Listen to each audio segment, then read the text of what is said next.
Good morning student, this is your 12th class chemistry and we were discussing lesson number 1 of our inorganic chemistry. ठीक है, वो चल रहा था हमारा सॉलिड स्टेट लेसन नंबर 1. ठीक है, तो लेसन नंबर 1 में हमने क्या डिस्कस किया था कि सॉलिड स्टेट जो बॉन्ड है वो कितने तरह के होते हैं. मेनली आयनिक सॉलिड हमें डिस्कस करना था इसमें. ठीक है, आयनिक सॉलिड में सबसे पहली टर्म आती है एक हमारी लैटिस. क्या आती है? लैटिस. लैटिस क्या होता है? लैटिस होता है 3D arrangement. 3D arrangement of constituent particles. 3D arrangement of constituent particles होते हैं आपके लैटिस. मतलब कॉन्स्टिट्यूएंट पार्टिकल किसी भी कंपाउंड के जो उसके अंदर पार्टिकल प्रेजेंट है जिससे मिलके वो बना है, दैट इज कॉन्स्टिट्यूएंट पार्टिकल. ठीक है, उनको 3D अरेंज करना. 3D अरेंज करना मतलब उनको इस तरह से दिखाना कि वो हमें 3D दिखें. इस तरह से अरेंज करना उनकी कि वो हमें 3D दिखें. या फिर हम इसको भी कह सकते हैं रेगुलर. रेगुलर अरेंजमेंट क्या होता है? Regular arrangement. Regular arrangement is appropriate word. Regular ज़्यादा अप्रोप्रिएट है 3D के कंपैरेटिवली. तो रेगुलर अरेंजमेंट जो है वो आपकी किसकी? कॉन्स्टिट्यूएंट पार्टिकल्स की आपकी क्या कहलाती है? लैटिस कहलाती है. कि अगर हम कॉन्स्टिट्यूएंट पार्टिकल को अरेंज करते हैं तो वो आपका क्या कहलाएगा? लैटिस कहलाएगा. ठीक है, तो उसके बाद देखिए क्या है आपका, किस तरह से अरेंज कर सकते हैं आप पार्टिकल्स को. देखिए यहाँ पर जैसे आपने एक लैटिस ले लिया, यहाँ इधर लैटिस नहीं, कोई पार्टिकल ले लिया, एक एटम है वो इस तरह से अरेंज है. ठीक है, इस तरह से आपका एटम अरेंज है. ठीक है, ये देखिए इसके बिल्कुल नीचे, एकदम नीचे हम लेंगे दूसरा एटम. ठीक है, ये है आपका.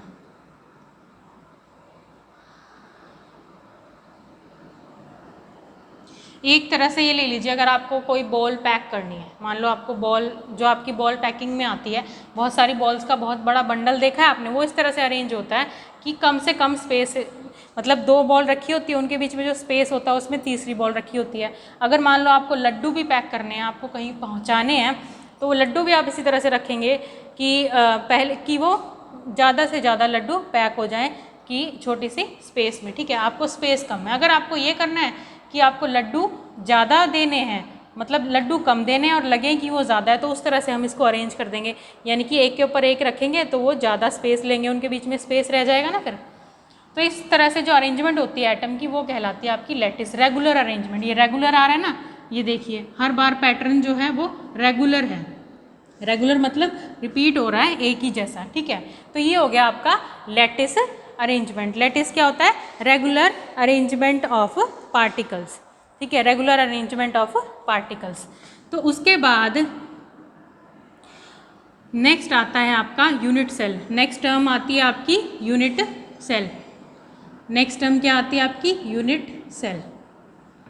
यूनिट सेल क्या होती है? जैसे कि आप घर बनाते हैं, घर बनाते हो क्या रखते हैं? ईंटें रखते हैं, रिपीट करते हैं, एक के बाद दूसरी, तीसरी और चौथी, 5th 7th 8th 9th 10th बहुत सारी ईंटें रखते हैं. फिर उसके ऊपर भी आप ईंटें रखते हैं, लेयर बना लेते हैं पूरी आपकी ब्रिक्स की. तो वो क्या होती है आपकी? रिपीट हो रही है ना बार बार, और उस रिपीट होने से ही आपका पूरा घर बन जाता है. ठीक है, तो जिस यूनिट के बार बार रिपीट होने पर आपका पूरा का पूरा कॉन्स्टिट्यूएंट जो आपका कंपाउंड है, जो आपका मैटर है, वो बन जाए. मतलब जिस यूनिट के रिपीट होने से क्या बन जाए? आपका पूरा का पूरा मैटर बन जाए, that is called unit cell. ठीक है, ये आप कुछ इस तरह से देखिए, ये जो कॉन्स्टिट्यूएंट पार्टिकल है इसमें, तो आपका यहाँ हम क्या करेंगे? अरेंज करके दिखाएंगे. देखिए ये कॉन्स्टिट्यूएंट पार्टिकल है, वो यूनिट सेल कैसे बनाते हैं. ये इस तरह से अगर हम इनको कंबाइन कर दें,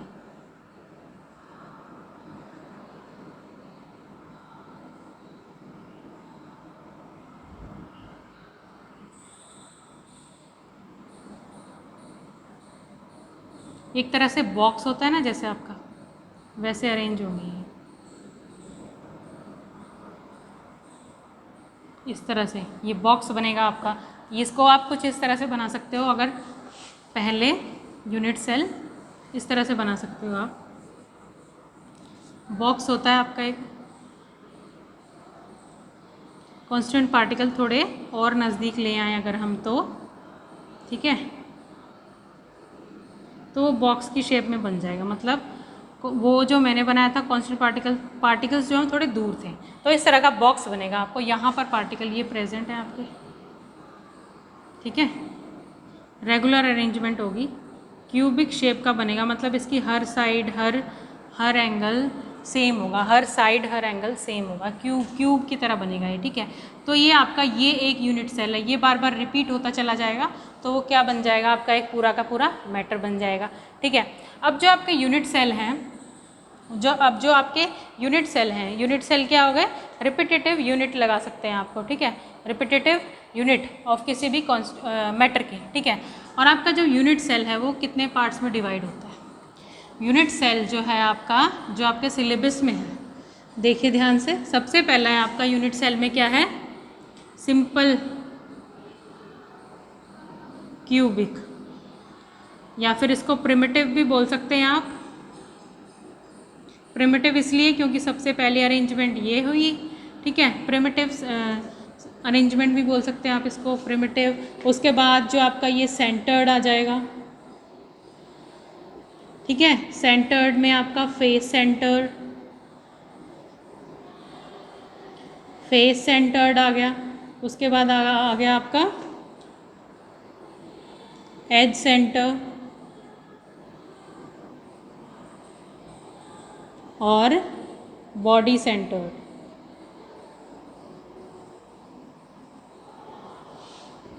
तो ये जो नेम है किस बेस पे अरेंज है, ये इस बेस पे अरेंज है कि कांस्टेंट पार्टिकल कहाँ पे अरेंज है आपका। ये आपका जो क्यूबिक सेल था इस तरह से, ये है, ये क्यूबिक सेल है ना आपका,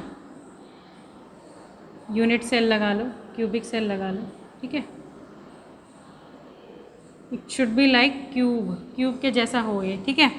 तो जो कांस्टेंट पार्टिकल जहाँ अरेंज होते हैं, ये आपका यूनिट सेल है। यूनिट सेल में आपके कांस्टेंट पार्टिकल जहाँ पाए जाते हैं उस बेस पे हम क्या करते हैं, इन यूनिट सेल को डिवाइड करते हैं, ठीक है। सबसे पहला सिंपल क्यूबिक है, उसके बाद फेस सेंटर नेम से ही है, फेस में अरेंजमेंट है आपके पार्टिकल्स की, इसमें एज पे पाए जाते हैं, इसमें बॉडी सेंटर में पाया जाता है। तो सबसे पहले हम सिंपल क्यूबिक को स्टडी करेंगे। सिंपल क्यूबिक को स्टडी करना है, इसका नाम से ही है, जैसे कि आपका क्या है, सिंपल क्यूबिक। यहाँ पे इसमें पार्टिकल कहाँ अरेंज होते हैं, कॉर्नर्स पे, इस तरह से। कहाँ अरेंज होते हैं, कॉर्नर्स पे। कितने कॉर्नर्स हो गए क्यूब के आपके, 8 कॉर्नर्स हो गए ना, 4 नीचे 4 ऊपर, 8 कॉर्नर्स हो गए। तो यानी कि आपके 8 पार्टिकल प्रेजेंट हैं। कितने प्रेजेंट हैं, 8 पार्टिकल प्रेजेंट हैं। इसको हम एक बार दोबारा बनाते हैं, थोड़ा स्मॉल बनाते हैं ताकि पार्टिकल की जो शेप है वो हम अच्छे से दिखा सकें, ठीक है। इस तरह से ये आपका मान लो यूनिट सेल है। यूनिट सेल में कॉन्स्टिट्यूएंट पार्टिकल अरेंज कैसे होते हैं, इस तरह से आपने पार्टिकल रखा है ये। तो यहाँ पर एक और रिपीट यूनिट हो गई, यहाँ पर एक और, यहाँ पर एक और, यहाँ पर भी एक और। जैसे ईंट होती है ना, ईंट के इस साइड एक और ईंट, उसके दूसरी साइड, ऊपर नीचे हर तरफ ईंट, तभी आपका पूरा घर बनता है ना। इसी तरह से मैटर बनता है। ये यूनिट बार बार रिपीट होती रहती है, ऊपर नीचे दाएं बाएं हर जगह, ठीक है। तो जितना पार्टिकल यहाँ प्रेजेंट है, ठीक है, जितना पार्टिकल यहाँ प्रेजेंट हो साथ वाले में भी होगा, ठीक है। तो जो अरेंजमेंट यहाँ है वो साथ वाले में भी होगा, ठीक है। तो जो मैटर है उसमें अरेंजमेंट तो एक तरह की एक जैसी ही पाई जाती है ना कांस्टेंट पार्टिकल की। तो ये पार्टिकल इस तरह से प्रेजेंट होते हैं, किसमें, फेस सेंटर में। ये पार्टिकल प्रेजेंट है आपके, सॉरी क्यूबिक में, सिंपल क्यूबिक में क्या होता है, ये पार्टिकल कॉर्नर पे प्रेजेंट है। ओनली कॉर्नर्स कहाँ प्रेजेंट होते हैं, कॉर्नर्स पे, कॉर्नर्स पे प्रेजेंट है। अब ये पार्टिकल पूरा का पूरा इसके अंदर तो नहीं है, सिर्फ कुछ पोर्शन ही इसका इसके अंदर है, सिर्फ कुछ पोर्शन ही इसका इसके अंदर है। ये वाला पोर्शन मान लो इसका इसके अंदर है, ठीक है। सिर्फ ये पोर्शन ही इसका इसके अंदर है, किसका, पार्टिकल का। बाकी सारा कहाँ है, बाहर ऊपर उठा हुआ है। बाकी सारा कहाँ है, बाहर ऊपर उठा हुआ है। बाकी जो यूनिट सेल लगी है ना आपकी, एक यहाँ है, एक यहाँ है, एक यहाँ है, एक यहाँ, ठीक है, उसके बेस पे आपका पार्टिकल।